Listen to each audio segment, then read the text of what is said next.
ಯಾರೆಲ್ಲ ಜಾಬ್ ಸಲುವಾಗಿ ತುಂಬ ಕಷ್ಟಪಡ್ತಾ ಇದ್ದೀರಾ ಅಥವಾ ಗ್ರೋತ್ ಬೇಕು ಅಂತ ಕಷ್ಟಪಡ್ತಾ ಇದ್ದೀರಾ, ಬಿಸ್ನೆಸ್ ಮಾಡ್ತಾ ಇದ್ದೀರಾ, ಗ್ರೋತ್ ಆಗ್ತಾ ಇಲ್ಲ, ಜಾಬಲ್ಲಿ ಪ್ರಮೋಷನ್ ಆಗ್ತಾ ಇಲ್ಲ, ಇಂಕ್ರಿಮೆಂಟ್ ಆಗ್ತಾ ಇಲ್ಲ, ಅಥವಾ ಜಾಬೇ ಸಿಗ್ತಾ ಇಲ್ಲ, ಈ ಥರ ಎಲ್ಲ ಪ್ರಾಬ್ಲಮ್ ಇರ್ಬೋದು.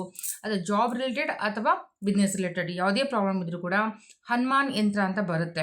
ಓಕೆ, ಅದು 3:3 ಒಂದು ಬಾಕ್ಸಲ್ಲಿ ಹನುಮಾನ್ ಯಂತ್ರ ಇರುತ್ತೆ. ಆ ಯಂತ್ರವನ್ನು ನೀವು ಏನು ಮಾಡಿ ಅಂತಂದಾಗ ಸ್ಯಾಟರ್ಡೇ ದಿನ ಆ ಯಂತ್ರವನ್ನು ನೀವು ಮಾಡ್ಕೊಳ್ಳಿ. ಅದಕ್ಕೇನು ಬೇಕಾಗಿದೆ ಜಸ್ಟ್ ಒಂದು ಪೆನ್, ಒಂದು ಪೇಪರು, ಒಂದು ಪೆನ್ನು. ಓಕೆ, ಅಷ್ಟೇ ಬೇಕು. ಆ ಯಂತ್ರವನ್ನು ನಿಮ್ಗೆ ತೋರಿಸ್ತೀನಿ. ಅದೇ ಥರ ಯಂತ್ರವನ್ನು ನೀವು ಮಾಡ್ಕೊಳ್ಳಿ.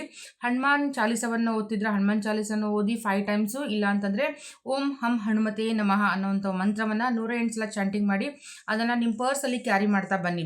ಅದರಿಂದ ನಿಮಗೆ ಗ್ರೋತು ಮತ್ತು ಸಕ್ಸಸ್ ಸಿಗುತ್ತೆ. ಆ ಯಂತ್ರ ಬಂದುಬಿಟ್ಟು ಈ ಥರ ಇರುತ್ತೆ ನೋಡಿ. ಓಕೆ, ಕಾಣಿಸ್ತದೆ ಅನ್ಕೋತಾ ಇದ್ದೀನಿ. ಯಂತ್ರ ಬಂದುಬಿಟ್ಟು ಈ ಥರ ಇರುತ್ತೆ, ಹನುಮಾನ್ ಯಂತ್ರ. ಈ ನಂಬರನ್ನು ನೀವು ನಿಮ್ಮ ಒಂದು ವಾಲೆಟಲ್ಲಿ ಇಡ್ತಾ ಬನ್ನಿ. ಇದರಿಂದ ನಿಮಗೆ 100% ಗ್ರೋತ್ ಮತ್ತು ಸಕ್ಸಸ್ ಸಿಗೋಕ್ಕೆ ಸಾಧ್ಯ ಆಗುತ್ತೆ.